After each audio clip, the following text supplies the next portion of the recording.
Greetings, everyone, and welcome to Writer's Corner. I'm Rob Jung. I'll be your host for the next half hour.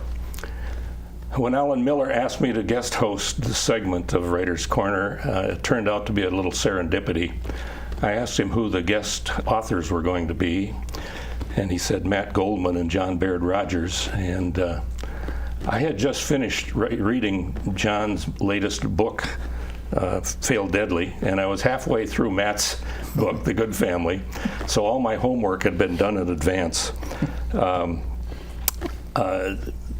the opportunity is here to introduce these two outstanding Minnesota authors and also tell you that I can unequivocally say these two books are two of the best books I've read this year.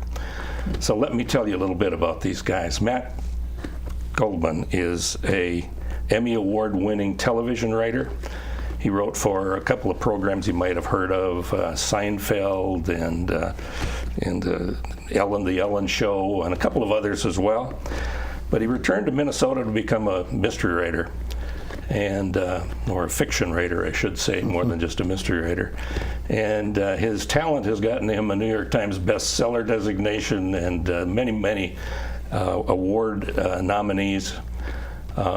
He's written 6 books now. I mentioned the most recent, The Good Family. His first 4 books were mystery novels featuring a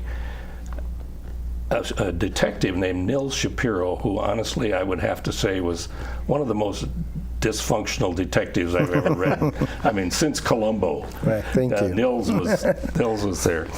John Baird Rogers comes from a background of technology, biotech, and finance. He's birthed, nurtured, and sold multiple companies, and then he happened upon a passion that he couldn't let go of, and that's writing fiction. John's written 3 thrillers showing us the underbelly of the medical world, the finance world, the technology world. His books feature a unlikely duo, a steady and strong Joe Mayfield and a woman named Louise Wheezy Napolitani, who is whip smart and just a little bit bonkers. Gentlemen, welcome to Writer's Corner. Thank you. Thanks for having us. Let me start off with a question. Both of your recent books, Fail Deadly and The Good Family,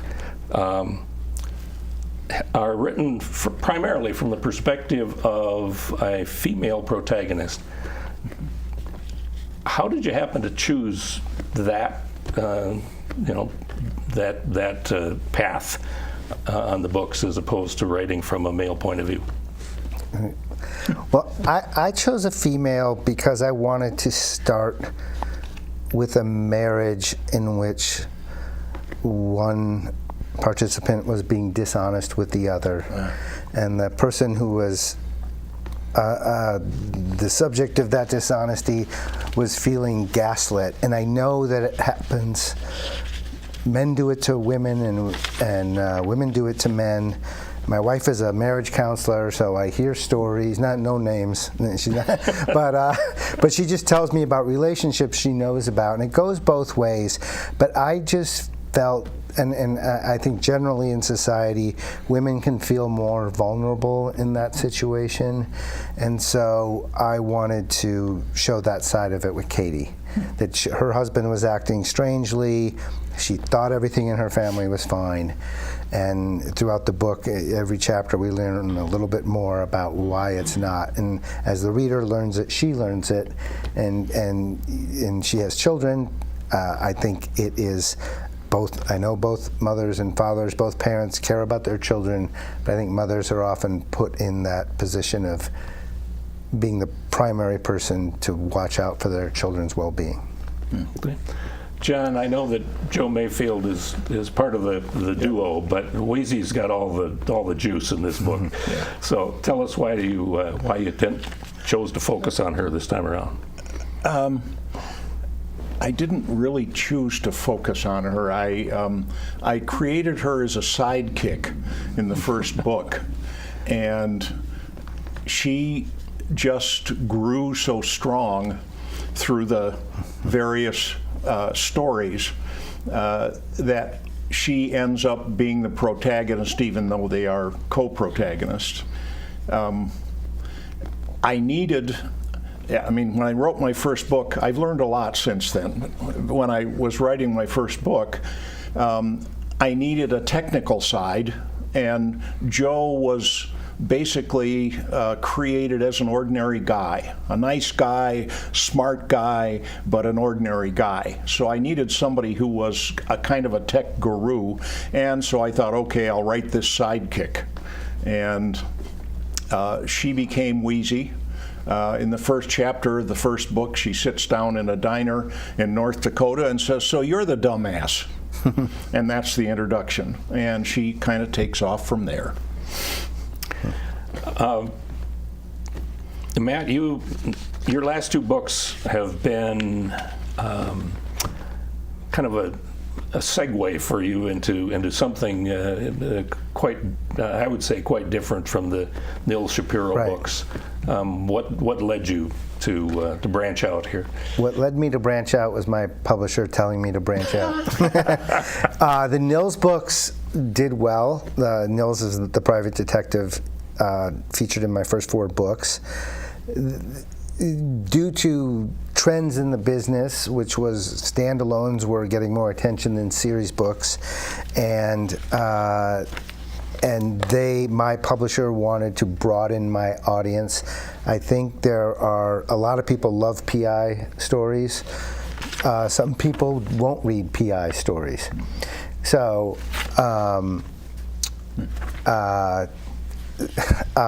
they asked me to write a standalone, and I wrote more of a family mystery, and that book has done very well. It's in its 6th printing, Carolina Moonset. Wow. And so they asked me to write another standalone. Nils will be back, but I do enjoy broadening things outside the PI genre. Sure. Yeah. So, John, what's next for you? Good that you should ask that. I have about 3 or 4 ideas that continue the series. And one of my difficulties probably is that I develop characters and I fall in love with them, and so I want to see them again. And they're also easier to write if you've know them, been around them for a while. Yeah. So it's kind of fall into a groove, write the book. But I don't want to fall into a groove because usually that's obvious to the reader. So I'm thinking of trying to branch off into perhaps something that happens in Minnesota. So far I've been writing places I know, but the places I know are places like wild North Florida and Vienna, Austria, and stuff like that. I'd love to write something with Minnesota in it. Matt, you went from being a television writer to writing novels. Tell us about that transition. Was it difficult? What pushed you toward it? Well, it is a transition I always wanted to make, just because books are my favorite medium, and I feel they have the most intimate relationship between creator and reader, and television is a largely group-written thing. There's a lot of time in a room with other people. I'm quite far on the introversion scale. I always say I'm an introvert with social skills, but I do enjoy spending a lot of time alone, which is great for a novelist.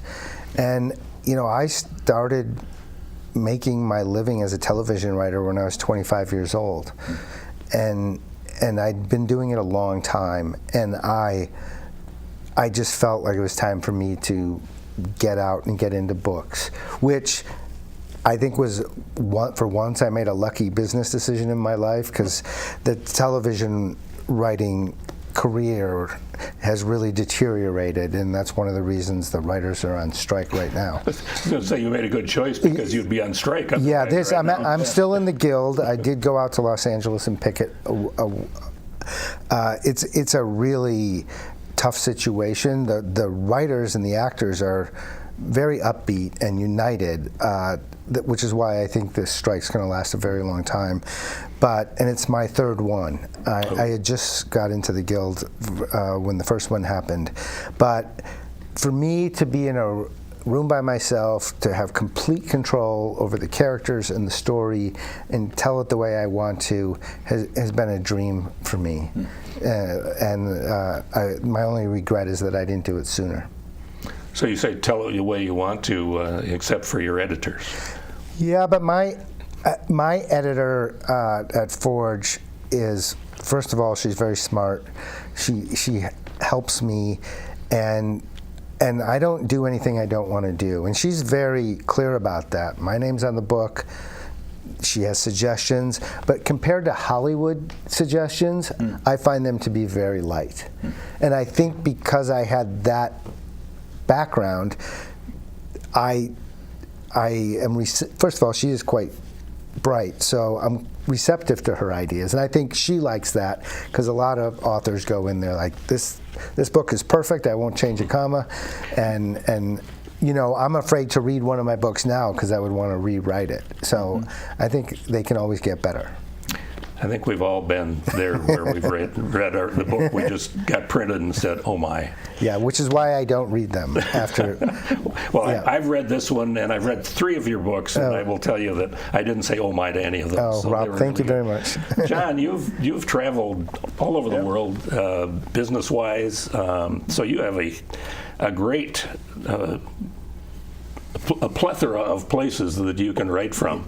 But my question really is, coming from the world of business and the world of finance, how did you happen to segue into writing novels? And tell us about your path to get there.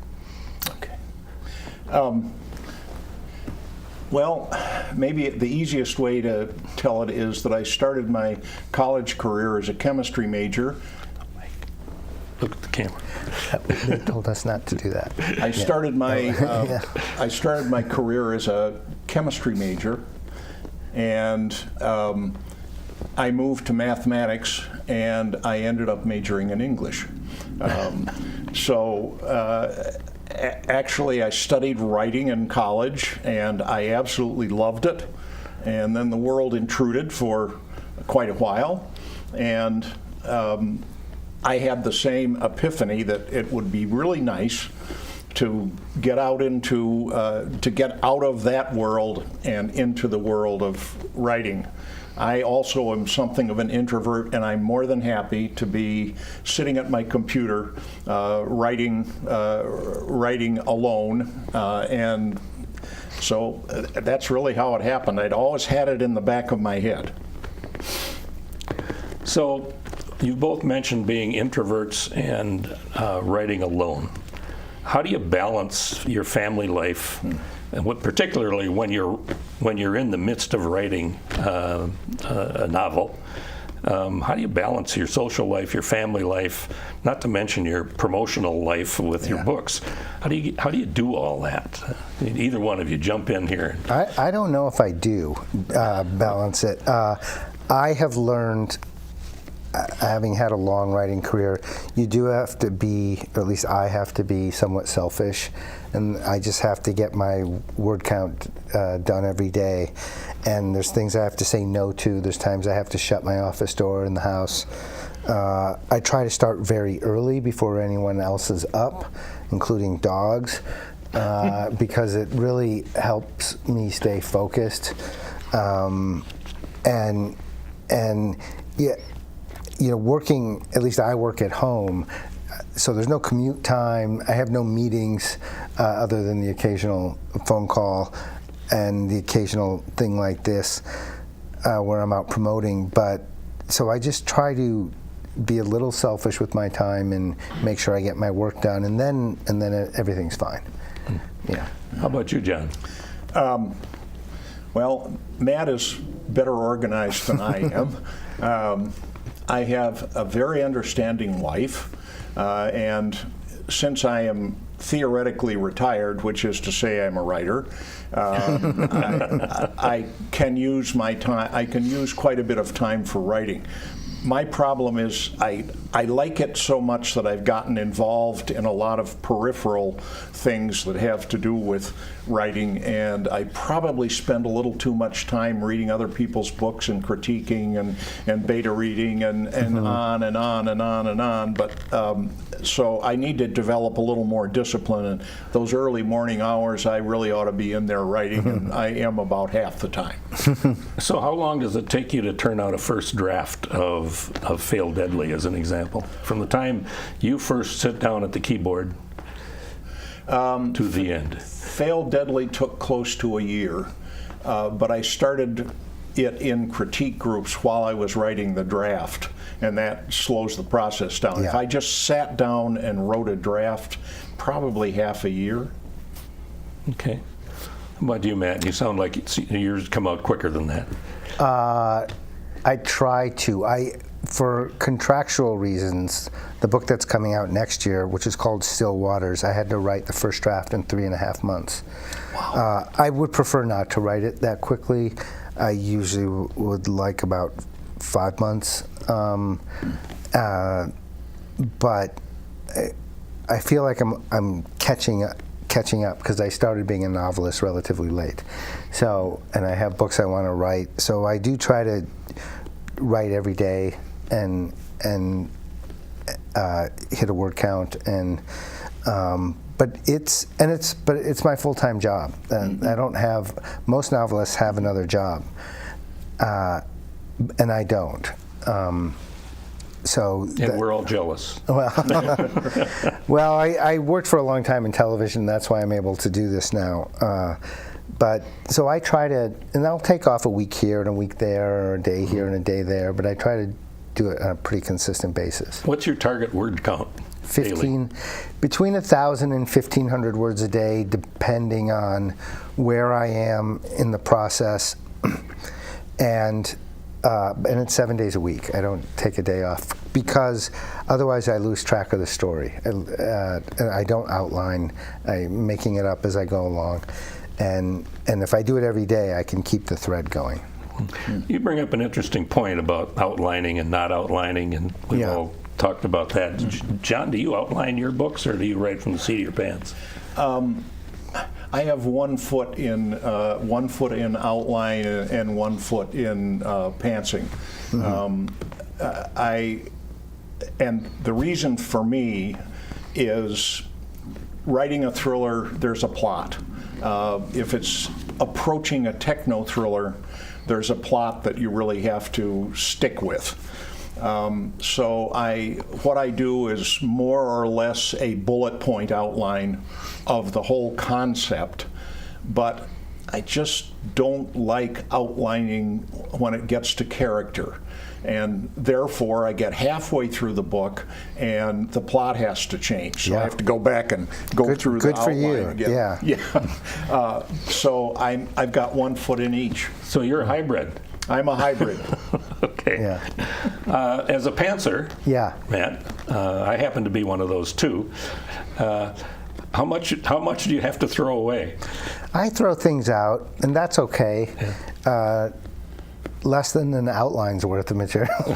I don't outline for a few reasons. One, the big reason you just mentioned, which is your characters have to behave true to themselves, and if you're hammering them into place to make them fit into an outline, you know, whenever you're watching a TV show or reading a book or a movie and a character says, well, I can't believe I'm going to say this, but it's because they're acting completely out of character because the character who they are would never do what they're about to do. And so I think it's okay to write some stuff and throw it out, to get stuck once in a while, because then everything's coming from the inside out, and hopefully that story will feel real to the reader. So, yeah. Okay.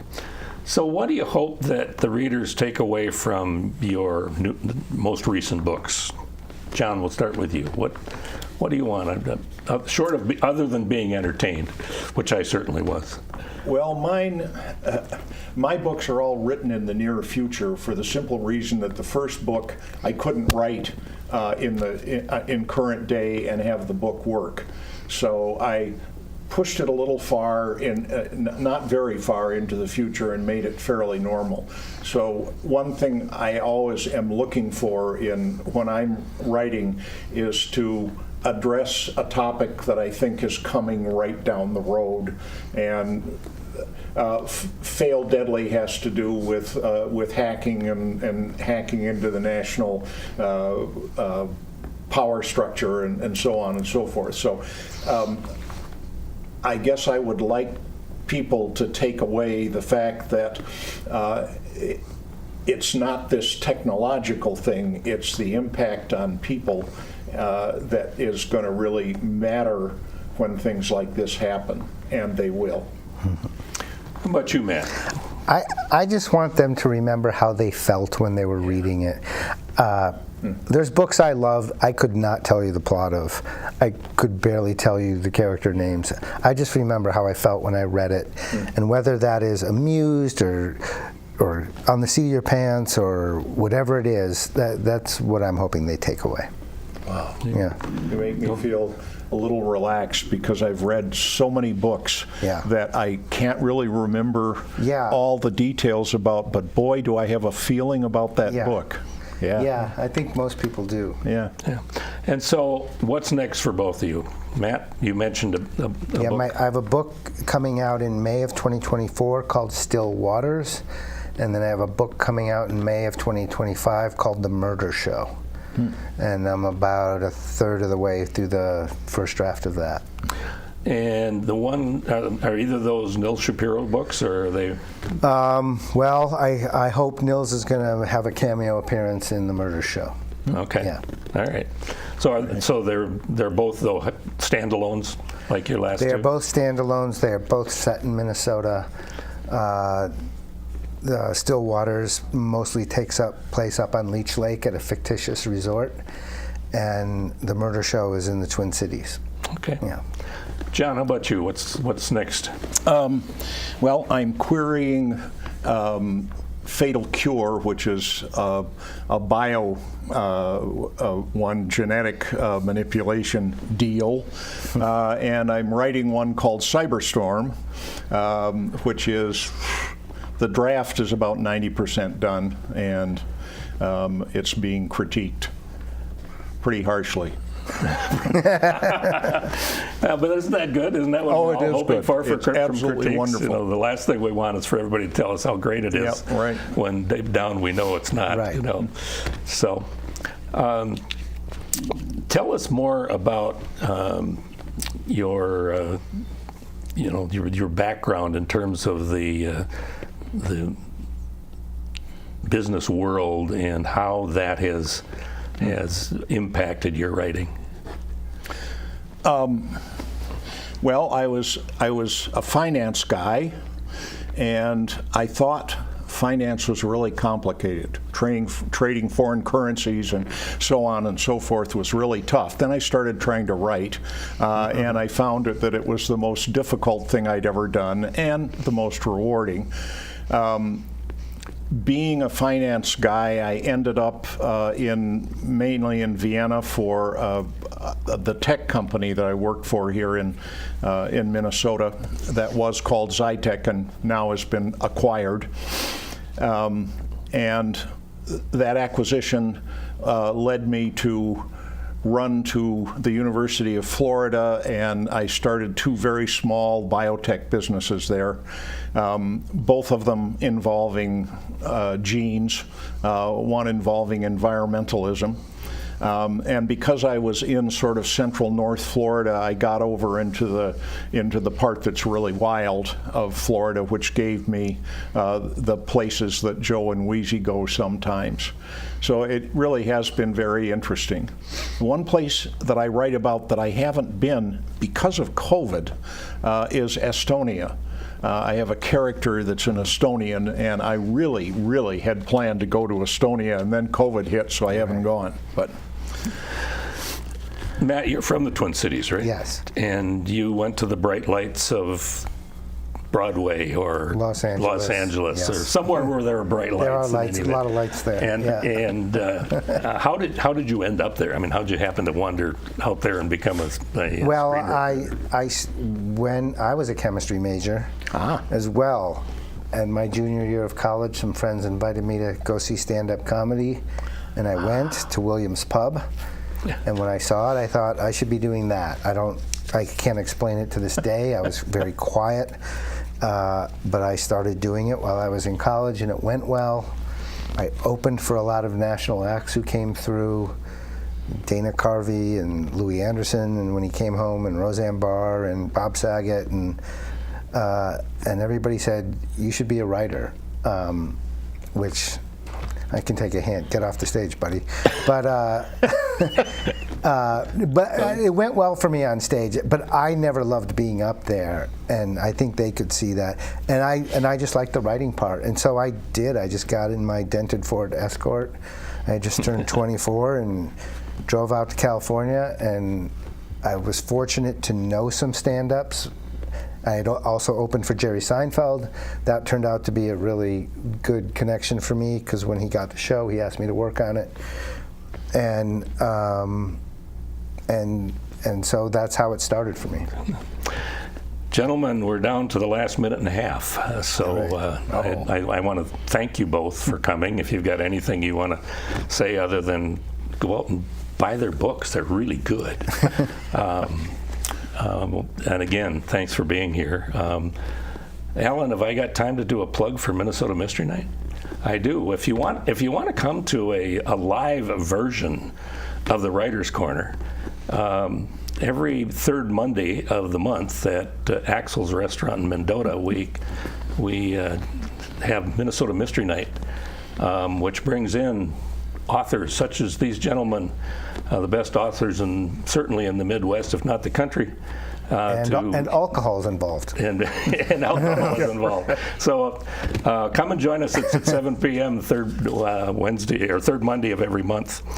Other than that, once again, thank you all. Next month, Alan will be back with guest authors Newell Searle and this other guy. Rob Jung. That's me. I'll be back back in one of those chairs next month. And until then, hug your kids and read a good book. Have a good month. Bye now.